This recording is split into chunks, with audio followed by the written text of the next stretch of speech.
சுப்பிரமணியபுரம் படத்தில் இவர் நடிக்கிறாருங்கிறது நானே ஸ்க்ரீனில் பார்த்து தான் தெரிஞ்சுக்கிட்டேன். ஏன்னா இவர் டைரக்டராக தான் என்னை கூட்டிகிட்டு வந்தார். நைட்டு வந்து ஒரு 11 மணிக்கு, அதாவது பாட்டு வரலன்னா எப்படி பாட்டு வரும், நைட்டு 11 மணிக்கு என்னை கூட்டிகிட்டு போய் அடையாறில் ஒரு முக்கத்தில் ஒரு ரோட்டு கடையில் ஒரு புரோட்டா வாங்கி கொடுப்பாரு. அந்த புரோட்டாவே பாதி செரிக்காது. வேற எங்கேயாவது சாப்பிட்லான்னா இந்த புரோட்டா நல்லா இருக்கும்னு அவர் மதுரையில் சாப்பிட்ட பழக்கத்தில் அந்த கடைக்கு கூட்டிகிட்டு போயிடுவார். நான் உடனே வந்து சரி பாவம் சின்ன பட்ஜெட் படங்க பண்ணுறாங்க, நம்ம போய் ஓவராக பிகு பண்ணக்கூடாதுன்னு சொல்லிட்டு கூட்டிகிட்டு போனால் போகிறப்ப கதை சொல்லணும்ல, ஒரு பாட்டு எழுதணும்னா சுச்சுவேஷன் சொல்லணும்ல.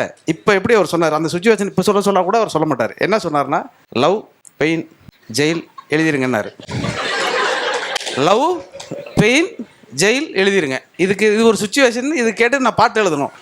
நான் வந்து போராடி பார்க்குறேன், என்ன இல்லைப்பா கொஞ்சம் விளக்கமாக. அப்போ வந்து ஜேம்ஸ் வசந்தன் வந்து கூட இருப்பார் இல்லையா, மியூசிக் டைரக்டர் சார், அவர் உங்கள் ஸ்டூடெண்ட்டுன்னு சொல்கிறீங்க, எப்போயோ ஊட்டிக்கல் ஸ்கூலில் வந்து உங்கள்கிட்ட படித்தாங்கிறதுக்காக அந்த பையனுக்கு நீங்கள் மியூசிக் பண்ணலாம் சார், அது பிரச்சனை கிடையாது.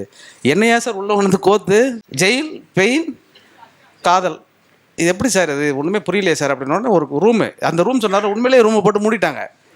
நான் பார்த்தேன் ஏசப்பான்னு சொல்லிட்டு அவங்க வீடு ஃபுல்லாக வந்து ஏசு படங்கள் இருக்கும் ஜேம்ஸ் வாசன் வீட்டில். அந்த ரூம்குள்ளே வந்து ஒரு சிலுவை உள்ளே இருந்தது, சிலுவை சாத்திப்பட்டிருக்கக்கூடிய ஒரு இயேசு படம் இருந்தது. நான் உடனே பார்த்தேன், யோசித்தேன், இது எப்படி இருந்தாலும் நீங்கள் ஓகே பண்ண முடியாதுன்னு சொல்லிட்டு அந்த இயேசுவை பார்த்தேன், அந்த சிலுவையை பார்த்தேன். காதல் சிலுவையில் அறைந்தால் என்னை, ஏன்னா லவ் பெயின் காதல் கொலை இதானே அவர் சொன்னது.